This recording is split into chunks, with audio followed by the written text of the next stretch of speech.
ராஜபாளையம் முத்தமிழ் சங்கம் நடைபெற இணைய வழியாக நடத்தி கொண்டிருக்கக்கூடிய இந்த தொடர் கருத்துரையரங்கத்திலே பங்கேற்கக்கூடிய ஒரு மிகச்சிறந்த வாய்ப்பு கிடைத்திருக்கிறது. ஏற்கனவே நான் உரையாற்றி இருக்கிறேன் ஓரிரு முறை. இந்த முறையும் எனக்கு அந்த வாய்ப்பினை வழங்கிய மரியாதைக்குரிய சகோதரி சரஸ்வதி ஜெகதீசனம் அவர்களுக்கு எனது அகமார்ந்த வணக்கத்தையும் நன்றியையும் தெரிவித்துக் கொள்கிறேன். இந்த நிகழ்ச்சிக்கு ஒவ்வொரு நிகழ்ச்சிக்குமே தன்னுடைய மேன்மையான பின்னூட்டத்தால் அது அந்த அந்தந்த நிகழ்ச்சிகளை ஒரு எவரெஸ்டின் உச்சத்தில் ஏற்றி விடக்கூடிய ஆற்றல் மிக்கவர் என்றே சொல்ல வேண்டும் ஐயா இவாஞ்சலின் மனோகரன் அவர்களை. பொதுவாக நான் நிகழ்ச்சிகளில் பங்கேற்கும் போதெல்லாம் நான் கவனித்திருக்கிறேன்.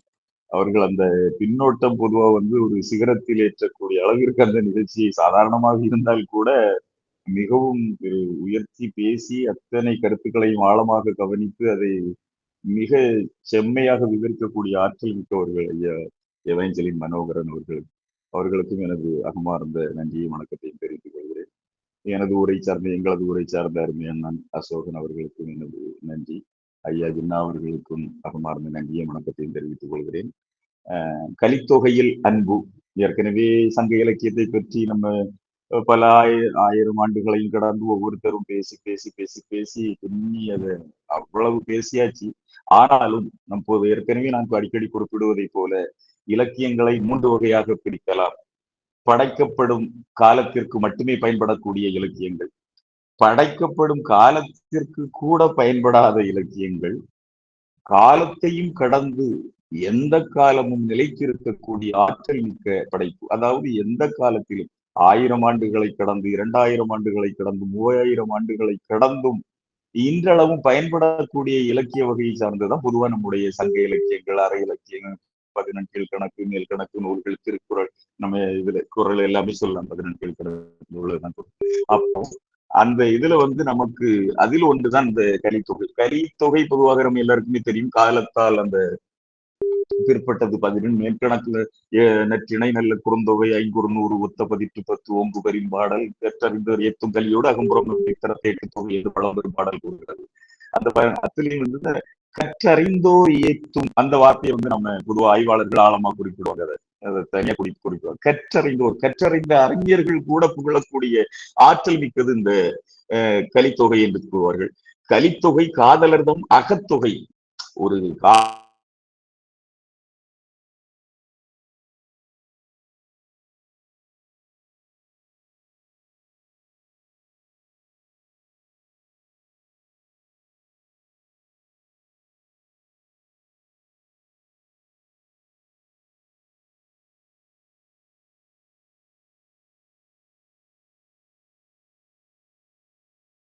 நீங்க கிட்ட போயிட்டீங்கன்னா அவ்வளவுதான், நீங்க தூண்டில மாட்டக்கூடிய, அதாவது மீன் போல மாட்டிக்கிடுவீங்க. அவ்வளவு சிறந்த கருத்துக்கள். எங்களை போன்ற படைப்பாளர்களுக்கு எல்லாம் 4-5 வரிய படிச்சா கூட உடனே ஒரு திரைப்படமே உருவாக்கிடலாம். அந்த அளவு கருத்துக்கள் நிறைந்திருக்கின்றன என்று நடிகர் கமலஹாசன் கூட. ஆக கலைஞர்கள் என்றாலும் சரி, கண்ணதாசன் நம்ம சொல்லவே வேண்டாம்.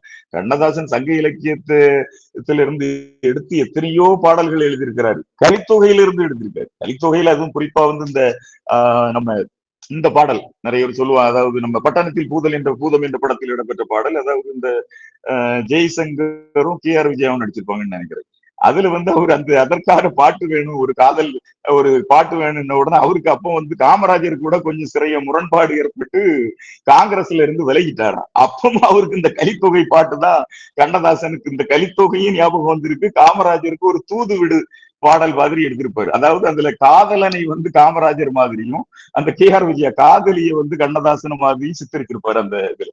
அப்ப அதுல என்னடான்னா, அந்த இதுல நம்ம கலித்தொகைக்கு வந்தா ஒரு மகள், அவர் உடன்போக்கு போயிட்டா, காதலனோடு சேர்ந்து இருக்கிறா. சரி, அந்த அந்த துயர்ல செவிலித்தாய் ஓடி ஓடி அங்கங்கே போய் கேட்டுக்கிட்டு, எங்க பாத்தீங்களான்னு உடனே ஆறுதல் சொல்றது மாதிரி கலித்தொகையில நீங்க அந்த பாட்டு கேட்டிருக்கீங்க. அதுதான் கண்ணதாசனுக்கு அந்த பாட்டுக்கு இந்த காமராஜருக்கு தூது வீடு பாட்டாட்டு அந்த இது அமைஞ்சிருக்கு. அதாவது அதுல என்னம்மா நீ மகளை பெற்றாலும் அவள் என்ன எப்பவும் வங்குடவாம இருக்கா. நம்ம குடும்ப கட்டமைப்பு படி அவள் எப்படினாலும் கணவன் கூட போய் தானே ஆகணும். அதனால நீ வருத்தப்படாத என்று அந்த ஊர் மக்கள், சாதாரண வழியில் காண்பவர்கள் ஆறுதல் சொல்றது மாதிரி இருக்கக்கூடிய அந்த பாட்டு தான். பல ஒரு நரஞ்சாந்தம் படுப்பவர் கல்லதை மலையுடைய பிறப்பினும் மலைக்கவைதாம் என் செய்யும். சீர்களு வெண்முத்தம் நீருளை பிறப்பினும் நீர்க்கு அவைதாம் அடியவர்க்கு அல்லாது என் செய்யும் ஏழ்புணர் இன்னிசை முரல்பவர்க்கல்லதை யாழுளே பிறப்பினும் யாழ்கவைதாம் என் செய்யும் நும்மகள் முமக்கும் ஆங்கன இளைஞ. அதாவது என்னதான் சந்தன மரம் வந்து மலையில எல்லாம் பிறந்தாலும் குறிஞ்ச நிலத்துல நம்ம இது பண்ணா கூட அது என்ன மலைக்காம பயன்பட போகுது, அதை மார்பில் கேட்கக்கூடியவங்களுக்கு தானே பயன்பட போகுது. நீர்ல வந்து கடல்ல வந்து கடல் சுத்தியில வந்து முத்து இருந்தாலும் அந்த முத்து என்ன, அது வந்து அந்த நீருக்கா பயன்பட போகுதுமா, அந்த மாலையா அணியவருக்கு தான் நம்ம பயன்பட போகுது. யாழிசை, யாழ்ல வந்து இசைய வந்து ஏழிசை, யாழில் ஏழிசை மீட்டின உடனே அந்த ஏழிசையும் யாழுக்கா சொந்தமாக போகுது, அதை கேட்டு இன்புறவங்களுக்கு தானே சொந்தமாகுதுங்கிற மிக அழகா அந்த பாட்டு இருக்கும். அது வந்து அந்த பாட்டை அப்படியே கண்ணதாசன் உள்வாங்கிட்டு தான் அந்த பாட்டு எழுதுனதா சொல்லுவாங்க. அதாவது மலையின் சந்தனம் மார்பின் சொந்தம் மங்கையின் இதயமோ காளையின் சொந்தம், மலையின் சந்தனம் மார்பின் சொந்தம் மங்கையின் இதயமோ காளையின் சொந்தம், நிலையும் மாறினால் நினைவும் மாறுமோ நெஞ்சம் நெருங்கினால் வேதங்கள் தோன்றுமோ, நிலையும் மாறினால் நினைவும் மாறுமோ நெஞ்சம் நெருங்கினால் வேதங்கள் தோன்றுமோ, காலம் மாறினால் காதலும் மாறுமோ, காலம் மாறினால் காதலும் மாறுமோ, மாறாது மாறாது இறைவனானை என்றும் மாறாது மாறாது இறைவனானை, இந்த சிவகாமி மகனுடன் இந்த சிவகாமி மகனுடன் சேர்ந்து நில்லடி சேர நாள் பார்ப்பதென்னடி, வேறு எவரோடும் நான் பேச வார்த்தை ஏதடி, தோகை இல்லாமல் வேல நேதடி, இந்த சிவகாமி மகனுடன் சேர்ந்து நில்லடி இன்னும் சேர நாள் பார்ப்பதென்னடி. இதுல வந்து இந்த காமராஜர் கண்ணதாசனுக்கு பதில் சொல்லிருக்கிறது மாதிரி, சிவகாமிங்கிறது காமராஜருக்கு அம்மா பேரு. அப்ப இந்த சிவகாமி மகனோட நீ சேர்றதுக்கு நாள் பாக்காண்டாப்பா கண்ணதாசா, வந்து எங்க கூட சேர்ந்துருப்பாரு. அதான் அதுக்கு ஒரு கருத்து வருது. கண்ணதாசன் வந்து தன்னுடைய கட்டுரையில் எழுதியிருப்பாரு. அதாவது அப்போ வந்து பணக்காரர்கள் எல்லாம் வந்து லைசன்ஸ் வாங்கி வச்சிருப்பாங்களா, அனுமதி வாங்கி வச்சிருப்பாங்களா அரசாங்கத்துல வந்து குடிக்கிறதுக்கு. அப்ப இவர் காங்கிரஸ்ல இருக்கிறதுல காமராஜர் வந்து ஒரு ஒரு ஒரு புத்திமதி சொல்லிருக்காரு, என்ன கண்ணதாசா எப்போ பார்த்தாலும் நீ குடிச்சுக்கிட்டு இருக்கான்னு எல்லா கண்ட பத்திரிகைகள் எல்லாம் எழுதுறாங்க, நீ விட்டுருப்பா, அந்த சனியனை விட்டு தொலையான், எதனால இப்படி குடிகாரன் பேர் வாங்கிட்டு இருக்கான், அது என்னன்னா லைசன்ஸ் வாங்கி தானே குடிச்சுக்கிட்டு இருக்கேன் ஐயா தலைவரை அப்படின்னு சொன்னாரா. இல்லப்பா விட்டு தொலையான். சரி அப்ப நீங்க ஆசைப்பட்டுட்டீங்கன்னா விட்டு தொலைறீங்க, ரொம்ப நகிழ்ச்சி, எதை விட்டுறேன், காங்கிரஸ விட்டுறேன்னு சொல்றாரு அவர் கண்ணதாசன் சொன்னாரா. அப்படி வந்து அவர் நான் குடிக்கிறத விட மாட்டேன், காங்கிரஸ் வேணா விட்டுருவேன், அவங்க முரண்பாடு விட்டு வெளியே வந்த பிறகு இந்த பாட்டு. அப்போ கண்ணதாசனுக்கும் கலித்தொகை காமராஜரின் மீது கொண்ட அன்பை வந்து இரண்டாவது இணைக்கிறதுக்காக பயன்பட்டு இருக்கிற உண்மையிலேயே நம்ம கலித்தொகையோட ஆற்றலை வந்து நாம புரிஞ்சுக்கிற வேண்டியது. குறிப்பா இதுல வந்து 149 பாடல்கள், சின்ன 149 பாடல், அப்புறம் ஒரு கடவுள் வாழ்த்து மற்றும் 150 தான். 150லயும் அதுலயும் இந்த கலித்தொகையை பொறுத்த அளவுல நம்ம வந்து இதுல வந்து இப்போ எப்படி கவிதை புது கவிதையா மாறிச்சோ அதே மாதிரி சங்க இலக்கியங்களுக்கு பொதுவா தொல்காப்பியர் சொன்ன வந்து குறிஞ்சி முல்லை தொல்லிட்டு ஒரு ஒழுங்குமுறையை தொல்காப்பியர் சொல்லியிருக்காரு. ஆனா இது வந்து இந்த கலித்தொகையில வந்து பாலைக்கலிய முதல்ல, குறிஞ்சிக்கலியோ முல்லைக்கலியோ முதல்ல போடாம பாலைக்கலிய முதல்ல வச்சுட்டு இது பண்ணி இந்த கலித்தொகை தொகுப்பு வந்து உண்மையிலேயே ஒரு புரட்சி தொகுப்புன்னு தான் சொல்லணும். அதுல வந்து ரொம்ப அது குறிப்பா இந்த காலகட்டத்திற்கு நேற்று ஐயா சக்கரவர்த்தி அவர்கள் சொன்னாங்க, நம்ம திருக்குறள் ஒவ்வொரு கல்லூரியில் பாடத்திட்டத்துல வைக்கணும், தேசிய பாடத்திட்டது. ஆனா திருக்குறள் மட்டுமல்ல, அன்பை அடித்தளமாக கொண்டு எழுதப்பட்டிருக்கக்கூடிய இந்த கலித்தொகை போன்ற இலக்கியங்களையும் குறிப்பா சில செய்யுள்கள் எல்லாம் கண்டிப்பா வைக்கணும் இந்த காலகட்டத்துக்கு.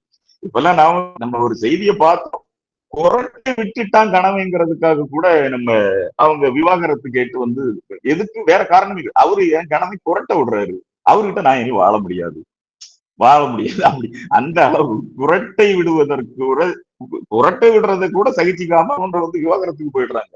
காரணம் வந்து ஒத்த மனப்பான்மை இல்லை, எதிர்பார்ப்புகள் ரொம்ப அதிகமாயிட்டு. ஆனா கலித்தொகை அப்பமே சொல்றது பாருங்க, குறிப்பா நம்ம வந்து அண்ணலும் நோக்கினான் அவளும் நோக்கினாள்ங்கிறது அந்த சொல்லு வந்து ரொம்ப நம்ம கம்பராமாயணத்தை கம்பரை வந்து இப்பவும் சிலாகித்து நாம எல்லாம் பேசும்.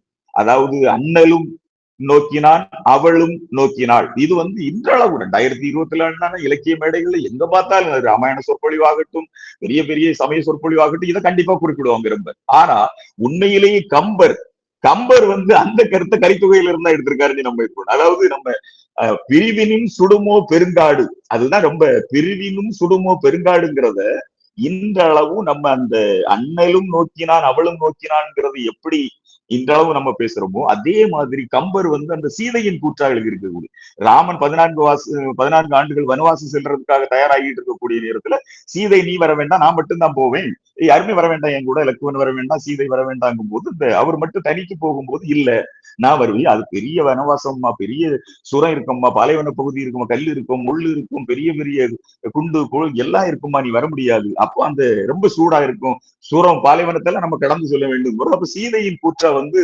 கம்பர் வச்சிருப்பாரு. பிரிவினும் சுடுமோ பெருங்காடு, பிரிவினும் சுடுமோ பெருங்காடுங்கிறத நம்ம ஏற்கனவே கலித்தொகையில வந்து அந்த தோழி வந்து தலைவனுக்கு சொல்றதாட்டு நம்ம கலித்தொகையில வச்சிருப்பாங்க. அதாவது தோழி சொல்றா தலைவன், அவன் வந்து பிரிஞ்சு போறான், தயாராயிட்டான் பொருளீட்டுறதுக்காக பிரிஞ்சு போகக்கூடிய வழக்கம் தான் இருந்து வினையே ஆடவருக்கு இது நம்ம இது இந்த மாதிரி அவன் கண்டிப்பா போய் சம்பாதிச்சுதான் ஆகணும்.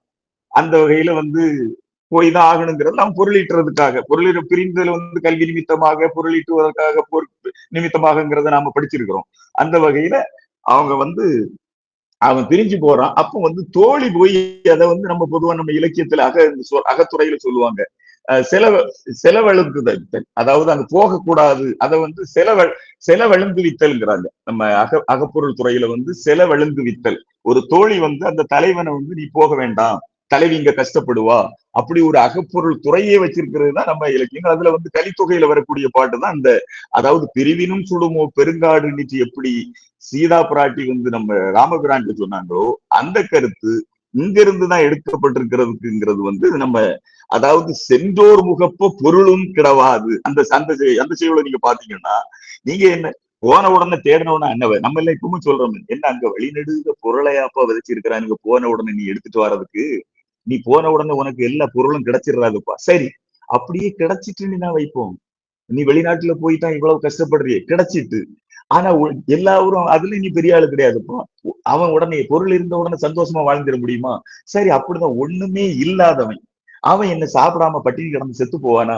இதை நாம இப்பவும் சொல்றது, எல்லாம் இருக்க அளவு போதும்பா, இருக்கிறத வச்சு நிறைவா இருப்போங்கிற அந்த சொல்லுதான் அந்த இதுல சென்றோர் முகப்ப பொருளும் கிடவாது ஒளிந்தவர் எல்லாரும் உண்ணாதும் செல்லார்.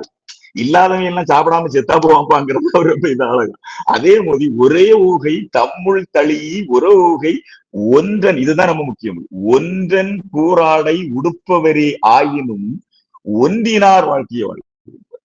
அப்ப அது ஒன்றன் கூறாடைங்கிறது நம்ம தெரியும், நம்ம வந்து கிழிஞ்சு போன துணி. அதுல நீங்க இது பண்ணா அதை பாருங்க, அந்த வரியில ஒரு வரியை ரொம்ப ஆழமா பாருங்க, ஒரோ ஓகை தம்முள் தளி ஒரோ ஓகை ஒன்றின் கூறாடை. நம்ம ரெண்டு கையில அதை வந்து வாழ்க்கையிலும் வாழ்க்கையில் ஏழ்மையை ஒரு புறமும் ஒரு இல்ல துணையை மறுபுறமும் இரண்டையுமே அணைத்து கொண்டு வாழ்ந்தாலும் ரெண்டு ஒற்றுமையா இருக்கிறது தான், ஒன்னா இருக்கிறது தான் மகிழ்ச்சிங்கிறது. ஒரு கையில் கந்தலாடையை பிடித்துக் கொண்டு மறு கையில் துணையை அணைத்து கொண்டு வாழ்ந்தா அதுதான்ப்பா பெரிய இன்பம். நீ வந்து அங்க தேடி தேடி போய் இங்க ஒன்னவளை விட்டுட்டு போறதுல இன்பம் கிடையாது. ஆக பிரிந்து நீங்க வாழாதுங்க, ஒன்னா இருக்கணும்ங்கிறத அந்த தோழி வந்து சொல்றத வந்து நாம இதுல இது பண்றோம்.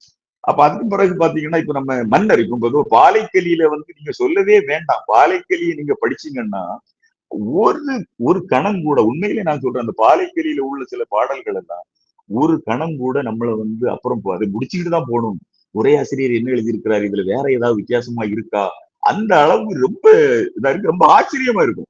குறிப்பா வந்து இது நம்ம பாலைப்பாடிய பெருங்கடுங்கோ, அவர் மன்னன், பாலைப்பாடிய பெருங்கடுங்கோ எழுதுறாரு. இப்போ வந்து எத்தனையோ கொடுங்கோல் ஆட்சிகளை நம்ம பார்த்துக்கிட்டு இருக்கோம், எத்தனையோ கொடுங்கோல் ஆட்சி, ஆனா மன்னர் அவன் எழுதுறான், ஏற்கு மன்னர் எழுதுறாரு, எப்படி தோழி வந்து தலைவன் கிட்ட போய் சொல்றா, இப்படி அவ தோழியின் கூற்றாட்ட அவர் எழுதுறாரு எப்படின்னா, ஒரு ஆட்சி செய்யறவன் ஒரு கொடுங்கோலனா இருந்தான், அந்த நாட்டுல உள்ளவங்க எப்படி பாழ்பட்டு கஷ்டப்பட்டு இருப்பாங்க. அப்படி இருக்குப்பா உனக்கு உன்னவளுக்கு முகம். நீ போயிட்டேன்னா ஒரு கொடுங்கோல் மன்னனுடைய ஆட்சியில் மக்கள் எப்படி கஷ்டப்படுவாங்களோ அப்படி அப்படி சித்தரிச்சு இருக்கு. அந்த அந்த முகமாட்டு இருக்கும் உன்னவளுடைய முகம். அது மட்டுமாப்பா, இந்த திருவிழா இப்ப நம்ம ஊர்ல எல்லாம் நீங்க கிராமப்புறங்கள்ல பாத்திருப்பீங்க. திருவிழா திருவிழா முடிஞ்ச உடனே பாத்தீங்கன்னா திருவிழா போது ரொம்ப ஜெகஜோதியா இருக்கும். எங்க பார்த்தாலும் வான வேடிக்கை அது இது. திருவிழா இப்ப நாங்க எங்க ஊர் அகத்தீஸ்வரத்துல கூட விழாவை பார்ப்போம். அந்த திருவிழா 11ஆம் நாள் திருவிழா முடிஞ்சு அடுத்த நாள் போய் பாத்தீங்கன்னா எங்க பார்த்தாலும் அந்த பட்டாசு, அந்த தாள்கள், அங்கங்கேயே அந்த மாலையில் உள்ள பூக்கள் உதிர்ந்து கிடக்கும்.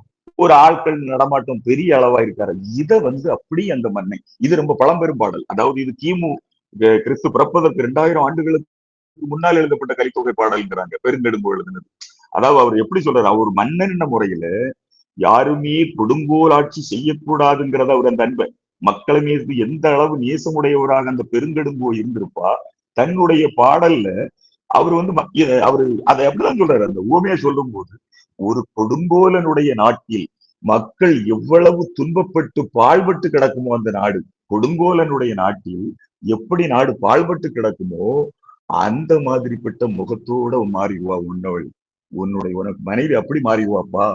திருவிழா முடிஞ்ச பிறகு அந்த நிலப்பகுதி அந்த கோயில் முன்னாடி எப்படி இருக்கும் அதை போல மாறிடும்பா. அது மட்டுமா, இது ஒரு நல்ல அழகான தாமரை தடாகம் இருக்கு. அதுல ஒரு நாள் ராத்திரி எல்லா தண்ணியும் வற்றி போயிடுச்சு. இல்ல அந்த மலரை பறிச்சு எடுத்தாச்சு. அந்த அந்த மலர் ஒரு நாள் ராத்திரி இருக்குமாப்பா. ஆக நீ பிரிந்து போய்விட்டால் ஒரு இரவை கூட உன்னுடைய தலைவி உன்னுடைய மனைவி அவ தாங்க மாட்டா. அப்படிங்கிற இந்த இந்த 3 கருத்தையும் ரொம்ப சிறப்பா பெருங்கெடுங்கோ. அதாவது இந்த விழா முடிந்த பிறகு இருக்கக்கூடிய அந்த திருவிழா நடந்த அந்த கோயில் முன்னாடி உள்ள அந்த பகுதி, ஒரு கொடுங்கோல் மன்னனுடைய நாட்டுக்கு இது, அதுக்கும் பிறகு இந்த வாழ மாட்டா. இந்த இதை வந்து அவரை மிக சிறப்பா, அதாவது விழவு ஆற்றுப்படுத்த பின் புல் என்ற களம் போல புலம்பு கொண்டு அமைவாளோ. பாருங்க, ஆற்றுப்படுத்த பின் விழா முடிஞ்ச பின் பிறகு இந்த திருவிழா முடிஞ்ச பின் அது புல் என்ற களம் போல அங்க ஏதாவது இருக்குமா, அப்படி புலம்பிக் கொண்டு அமைவாளோ. ஆள்பவர் கலப்புற அலைபெற்ற நாடு போல் பாழ்பட்ட முகத்தோடு பைதல் கொண்டு அமைவாளோ. பைதல் கொண்டு துன்பப்பட்டு ஒரு கொடுங்கோல் மன்னன் வந்து ஆட்சி செய்யக்கூடிய நாடு எப்படி பாழ்பட்டு கிடக்குமோ அப்படிப்பட்ட முகத்தோடு அவள் துன்பத்தோட இருப்பாள். ஓர் இரா வைகளுள் தாமரை பொய்கையுள் நீர் நீத்த மலர் போல நீ பின் வாழ்வாளோ. பாருங்க, அப்படி உணர்வு அப்படி பிழிஞ்சு எடுக்குது. அந்த அளவிற்கு நம்ம இன்றும் கவரக்கூடிய ஆற்றல் மிக்க மிகச்சிறந்த ஒரு அன்பையே அடித்தளமாக கொண்டு அமைக்கப்பட்ட எழுதப்பட்ட பாடல்கள் தான் இந்த கலித்தொகை பாடல்கள். குறிப்பா நீங்க வந்து அந்த சுடர்த்தொடி கேளாய்ங்கிற பாட்டை கேட்டீங்கன்னா அதுல வந்து அவ இப்ப நம்ம ஒரு சின்ன பையன்ல இருந்தே அவங்க சின்ன சின்ன குழந்தையா இருந்து சிற்றியில் அமைச்சு விளையாடுறது நம்ம பழக்கம். நம்ம இப்ப கூட நம்ம எல்லாம் சின்ன எங்க ஊர்ல எல்லாம் முன்னாடி நாங்க எல்லாம் விளையாடி இருக்கிறோம். மண்ணுல வந்து வீடு கட்டி அதுக்குள்ள சின்னதா அறை வச்சு அதுல சமைச்சு சின்ன சின்ன ஓட்டாங்கண்ணின்னு சொல்லுவோம். ஓட்டு இதுல வந்து சமைச்சு இது அப்பாக்கு இது அம்மாக்கு இது நண்பருக்கு இப்படி எல்லாம் கொடுப்போம். அப்படி சிற்றில் அமைக்கக்கூடிய அந்த நம்ம தமிழர்களின் அந்த பாரம்பரிய அந்த மரபு வழி பழக்க வழக்கங்களையும் நம்ம இதுல வந்து காண முடியும். அவ சொல்றா எப்படி, அவ அந்த தலைவி வந்து தோழி கிட்ட சொல்றா, தோழி, நாம வந்து முன்னாடி விளையாடிக்கிட்டு இருக்கும் போது நம்ம சிற்றியில நம்ம சின்ன இல்லத்தை மணல் வீடு செய்வோமே, அந்த மணல் வீட ஒருத்தன் உடைச்சு போட்டு ஓடுவான் தெரியுமா? ஆமா. நம்ம மாலை கட்டி விளையாடி இருக்கும் போது அந்த மாலையெல்லாம் உதித்தி சிதறடிச்சுட்டு ஓடுவானே. ஆமா. நம்ம பந்து அடிச்சு விளையாடிக்கிட்டு இருக்கும் போது நம்ம பந்தை புடுங்கி வேற இடத்துல ஒருத்தன் இறந்திருவானே. ஆமா. அவன் நேற்று எங்க வீட்டுக்கு வந்து தண்ணி தாகம் அப்படின்னு கேட்டான். தண்ணி, நீங்க பாருங்க, அந்த காட்சி அப்படி நீங்க கற்பனையில கொண்டு வந்தா உண்மையிலே இப்பவும் ஒரு குறும்படம் உங்க கண் முன்னாடி ஓடும். முதல் காட்சி, சிற்றில் வளர்ச்சி சின்ன குழந்தைகள் எல்லாம் விளையாடுறாங்க. ஒரு சின்ன பையன் வாரான், ஒரு 8 வயசு 9 வயசு பையன் எட்டகாரணிக்கிட்டு அந்த சிற்றில அடிச்சு உடைக்கிறான். அந்த மாலையெல்லாம் பிச்சு இறைகிறான். அவங்க வந்து பொண்ணுங்க விளையாடிக்கிட்டு இருக்க சின்ன பொண்ணுங்க விளையாடிக்கிட்டு இருக்க அந்த பந்தெல்லாம் தூக்கி இறைகிறான். முதல் காட்சி. அது கொஞ்ச நாள் சில நாட்களுக்கு பிறகு சில வருடங்களுக்கு நீ பார்ப்போமே அவன் கொஞ்சம் வாலிப பெறுவோம். ஏன்னா இவங்களுக்கு கிராமப்புறங்கள்ல வந்து சின்ன பசங்களா இருக்கும் போது நடந்த அந்த நிகழ்வுகளை கூட மறக்க மாட்டாங்க, ஞாபகத்துல தான் வச்சுக்கிட்டு இருப்பாங்க. அவன் இவ வீட்டுக்கு வந்து எனக்கு தண்ணி தாகம், தண்ணி கொடுங்க அப்படின்னு கேக்குறான். அப்போ இவ வந்து உடனே அப்படி அவ தண்ணி குடிக்கும் போது உடனே இவ அம்மா சொல்றா அவளுக்கு அம்மா தண்ணி இது நீங்க கேட்டிருப்பீங்க அந்த சுடர் துடி கேளாங்கிறது எத்தனை திரும்ப திரும்ப திரும்ப திரும்ப சொன்னா கூட நமக்கு சலிப்பு தட்டாது. அந்த அளவு அது ஒரு உணர்வுபூர்வம் ரொம்ப ஒரு இப்பவும் ஒரு படம் பார்த்தது மாதிரியே இருக்கும். அத வந்து உடனே யாரோ தண்ணி கேட்கறாமா கொண்டு கொடுங்க உடனே இவன் அப்படி ஒரு செம்புல கொண்டு தண்ணி கொடுக்க டக்கு நிட்டு அவன் கையை பிடிச்சிட்டு அப்படி உடனே இழுக்கிறான். ஐயோ ஐயோ இன்னும் யாரோ ஒருத்தர் இந்த கையோ நிட்டு சத்தம் உடனே அண்ணா இவன் ஒருவன் செய்ததுதான் அம்மா இங்க ஒருத்தன் செய்ய வேலையை பாரு அப்படின்ற உடனே அவ சொல்றாளா அன்னை அலறி படர்கிற உடனே அவ ஐயோ ஓடிட்டு ஓடி வரலாம் பாருங்க அந்த காட்சி அப்படியே கண் முன்னால கொண்டு வருங்க. அண்ணாய் இவன் ஒருவன் செய்ததுதான் என்றேனா அம்மா இங்க ஒருத்தன் செய்ய வேலையை பாத்தியம்மா உடனே அன்னை அலறி படர் ஐயோ என்னாச்சு ஓடி வர்ற இவ என்ன சொல்றாளாம் காட்சி அப்படி பாருங்க. வீட்டு முன்னாடி நின்று தாயார் சொன்ன உடனே ஒரு செம்புல தண்ணி கொண்டு கொடுக்குறா. இவன் கையை பிடிச்ச உடனே அம்மா அங்க ஒருத்தன் பண்ண வேலையை பாருமா அப்படின்னு என்னடி ஓடி வரவும் உண்ணு நீர் விக்கி திணறினான் கான். அம்மா எனக்கு இவன் தண்ணி கொடுத்தானம்மா அவனுக்கு தொண்டையில தண்ணி சிக்கிட்டு அவனுக்கு வந்து விக்கிட்டு உண்ணு நீர் விக்கி இப்பவும் நாம அந்த விக்கிங்கிற சொல்ல வந்து நாம இப்பவும் நம்ம அப்படி பயன்படுத்திக்கிட்டு தான் இருக்கோம். உண்ணு நீர் விக்கி திணறினான் கான். அப்போ ரொம்ப எளிமையான செய்யுள் எல்லாரும் பாடல் அழகா புரியும். இப்ப கூட 2026 கூட எனக்கு இது ஒரு சிறிய நாடக காட்சியாட்டோ ஒரு சிறுகதையாட்டோ கொஞ்சம் மாற்றங்கள் செய்து எழுதுனா உண்மையிலே ரொம்ப சிறப்பா இருக்கும். அந்த அளவிற்கு மிகச்சிறந்த ஒரு இது கலித்தொகை வந்து சொல்லிக்கிட்டே போலாம். எத்தனையோ எத்தனையோ காட்சிகள் குறிப்பா அந்த பாலைக்கலியில எல்லாம் பாத்தீங்கன்னா இப்பவும் பிரிஞ்சு போறான். அப்ப இதுல தனிமையில வந்து இவ தவிச்சுக்கிட்டு இருக்கா தலைவி வீட்டுல அதாவது கணவன் பொருளிட்ட போயிட்டான் இவ தனிச்சுக்கிட்டு இருக்கா. இவ வந்து தோழி கிட்ட சொல்லி புலம்புறது மாதிரி நம்ம பெருங்கெடுப்பு எழுதியிருப்பாரு. அதாவது தோழி நான் எத்தனையோ நாள் சோறுல கோடு போட்டுக்கிட்டு இருக்கேன் அதை பார்த்தாச்சு இதப்பா ஒண்ணும் வரமாட்டேங்கிறாரு. மழை அது பூக்கும் முன்னாடி எல்லாம் வந்து வேம்பு பூக்கும் பருவத்தில் வருவோம் மழை முடிஞ்ச பிறகு வருவோம் இப்படின்னு இந்த பருவ காலங்களை தான் சொல்லுவாங்களா ஒவ்வொரு மரங்களை சொல்லு வேம்பு பூக்கக்கூடிய பிறகு அப்ப எனக்கு வேப்ப மரத்துல வந்து பூக்கக்கூடிய காலத்துல வருவேன்னு சொன்னாரு. இன்னும் வரல. வேம்பு பூத்தாச்சு காய்ச்சாச்சு கனியும் வந்தாச்சு எங்க வீட்டு முன்னாடி இருக்க வேப்ப மரத்துல இன்னும் வரமாட்டேங்கிறானே அப்படி புலம்பிக்கிட்டு இருக்கும் போது அவ அதை புலம்பலாட்டி எப்படி சொல்றாளாம் தோழி என்னதெல்லாம் சொன்னான்னு தெரியுமா இதுக்கு முன்னாடி எங்க வீட்டுக்காரர் என்னுடைய கணவன் போயிட்டு இருக்கும் போது அங்க போய்கிட்டு இந்த சுரவழியா போய்கிட்டு பொருளீட்டிட்டு வரும்போது நாங்கெல்லாம் இருக்கும்போது எங்க வீட்டுல வச்சு சொன்னாரு. அதாவது மான் பார்த்திருக்கேன் என்னவிட என் மனைவியை நான் மான் பார்த்திருக்கேன். அதுல ஒரு ஆண்மானும் பெண்மானும் வந்து ஏக பயங்கரமான வெயில். அந்த வெயில்னா எப்படிப்பட்ட வெயில் வரை நிழல்னு சொல்லுவாங்க. ஒரு மரத்துல ஒரு இலை கூட கிடையாது. அத வரை நிழல்னு நம்ம அதாவது அந்த கிளையில உள்ள சின்ன கோடு மாதிரி வரை நிழல்னாலே உங்களுக்கு புரியும். அப்ப அந்த கோடு மாதிரி தான் வெயில் விழும். அதுல யாராவது ஒதுங்க முடியுமா? அப்படி ஒதுங்க முடியாம ஒரு ஆண்மானும் ஒரு பெண்மானும் வந்துகிட்டு இருக்கு. அப்ப இந்த ஆண்மான் தன்னுடைய பெண்மானுக்கு நிலையை பார்த்து ஐயோ நம்ம பெண்மான் வந்து இவ்வளவு கஷ்டப்படுதே என்ன பண்ணலான்னு பெண்மான் கிட்ட சொல்லிச்சான். என்ன சொல்லிச்சான்? எனக்கு நிழல்ல நீ நின்னுக்க கொஞ்சம் ஓய்வு எடுத்துக்க நான் உன்னை வருடி கொடுக்கேன் நாக்கால அதுல உனக்கு உடல் சூடும் தனியும் உனக்கு இந்த வெப்பத்துல கஷ்டப்படுறதும் கொஞ்சம் தாங்குவா கொஞ்ச நேரம் அதுல நின்றுகிட்டு அப்புறமா நாம நடக்கலாங்கிறத அந்த இதெல்லாம் சொன்னாரு. நான் அந்த காட்சியை பார்க்கும்போது எப்படி இருந்து தெரியுமா ஒரு ஆண்மான் பெண்மான் வந்து அந்த ஆண்மானுக்கு நிழல்ல அந்த பெண்மான் வந்து படுத்திருக்கு நின்று இருக்கு. அப்புறம் அந்த ஆண்மான் வந்து அதை நக்கி நக்கி கொடுக்குது. இப்படிப்பட்ட காட்சியெல்லாம் பாருங்க.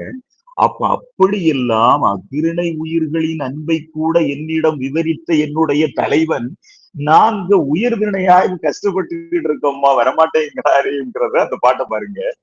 இந்நிழல் இன்மையான் மடம் வருந்திய மடப்பிணைக்கு தன்னிழலை கொடுத்தளிக்கும் கலை.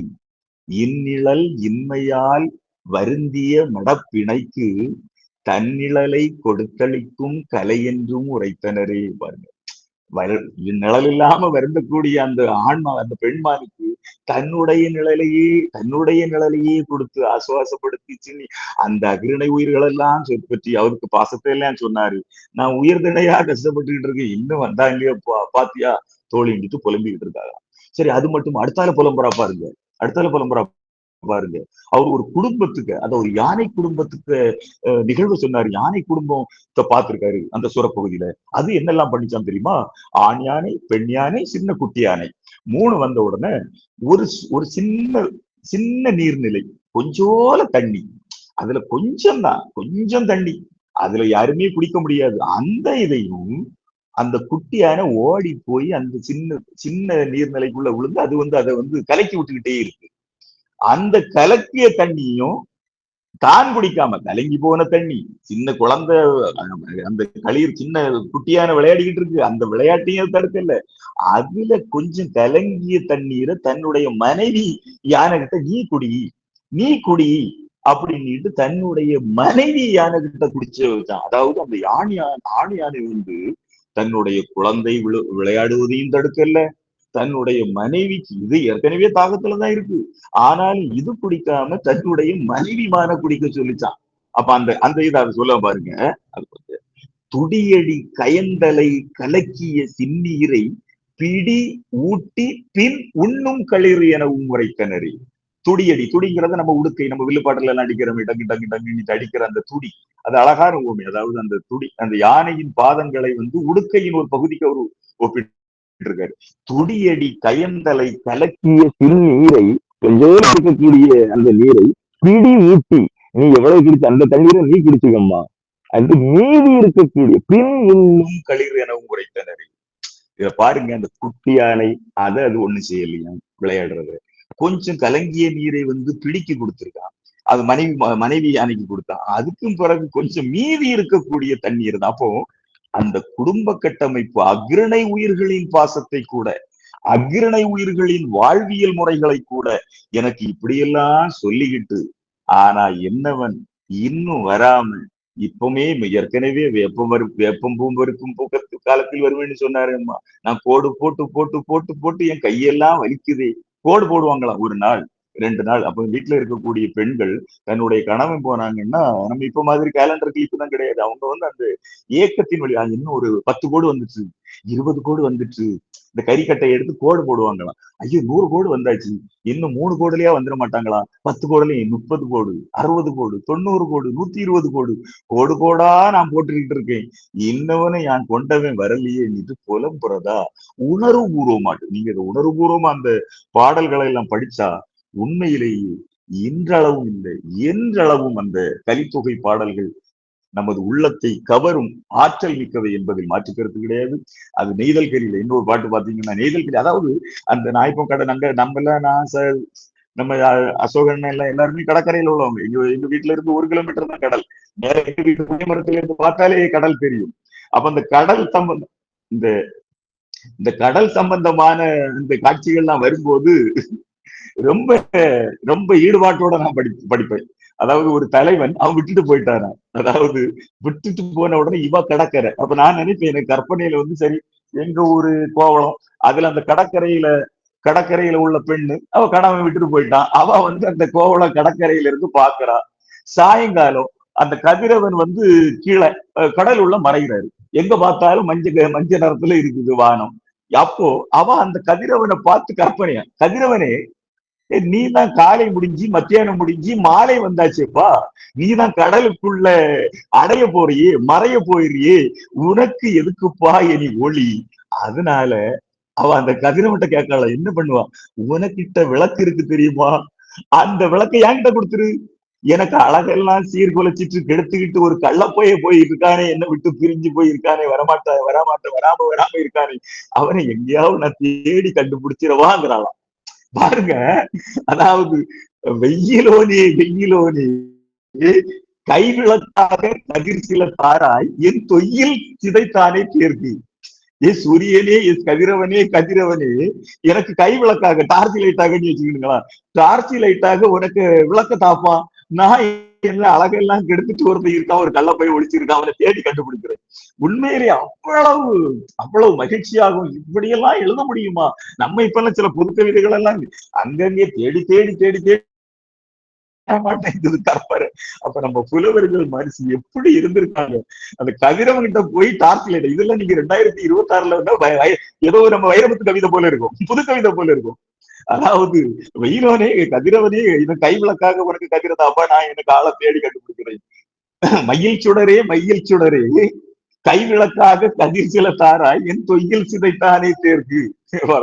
அப்ப அந்த அளவிற்கு மிகச்சிறந்த பாடல்கள். இது அன்பை அடித்தலாம். அது பிரிவு துயராகட்டும், பிரிந்து போன கணவனை தேடுவதாகட்டும், ஒருவர் மீது மற்றவர் பாசத்தோடு இருக்க வேண்டும் என்ற வகையில் உள்ள பொது பாடலால் ரொம்ப சிறப்பாட்டு நம்ம பாலைக்கிளியா முதல்ல பாலைக்கிளி நான் ஏற்கனவே குறிப்பிட்டது மாதிரி அந்த அஞ்சு குறிஞ்சி முல்லை மருதம் நெய்தல் பாலைங்கிற பாலைக்கிளியை முதல்ல வச்சுட்டு அதுலயும் ஒரு வித்தியாசத்தை கொண்ட நூலாத்தான் நம்ம கலித்தொகை இருக்கிறது. அந்த வகையில் இத்தனை நேரமும் நம்ம கலித்தொகை ஒரு உன்னதமான படைப்பு. காலம் கடந்து இப்பெல்லாம் பாத்தீங்கன்னா why this Kolaveri why this Kolaveri அந்த பாட்டுக்கு தான் உலகத்திலே அதிகமான பகிரப்பட்ட பாட்டான் இந்தியாவுல. Why this Kolaveri why this Kolaveri Di அந்த அளவிற்கு நடந்துகிட்டு இருக்கு இப்போ. அப்ப இப்படிப்பட்ட சமுதாயத்தை மாற்றக்கூடியதற்கு தகுந்தவர்கள், தகுந்த பொறுப்பில் இருக்கக்கூடியவர்கள் ஏதாவது பண்ணிதான் ஆகணும். அதற்கு நம்ம கலித்தொகை போன்ற சங்க இலக்கிய நூல்களாகட்டும், நம் வள்ளுவர்களாகட்டும், எல்லா சமய நூல்கள், எல்லா சமய நூல்களுமே பொதுவாக அன்பையும் புறையுடைமை தான் வந்து பூத்தி இருக்கிறது. மத வேறுபாடுகள் அற்றி, ஜாதிய வேறுபாடு அற்றி, அனைவரையும் அன்பால் இணைக்க வேண்டும் என்ற ஒரே நோக்கத்தோடு படைக்கப்பட்ட இலக்கியங்கள் தமிழில் ஏராளம் ஏராளம். அந்த வகையில் கலித்தொகையும் அந்த நூல்களில் எல்லாம் முக்கிய பங்கு வகிக்கிறது என்ற கருத்தை கூறிக்கொண்டு அன்புடன் விடைபெறுகிறேன். நன்றி, வணக்கம்.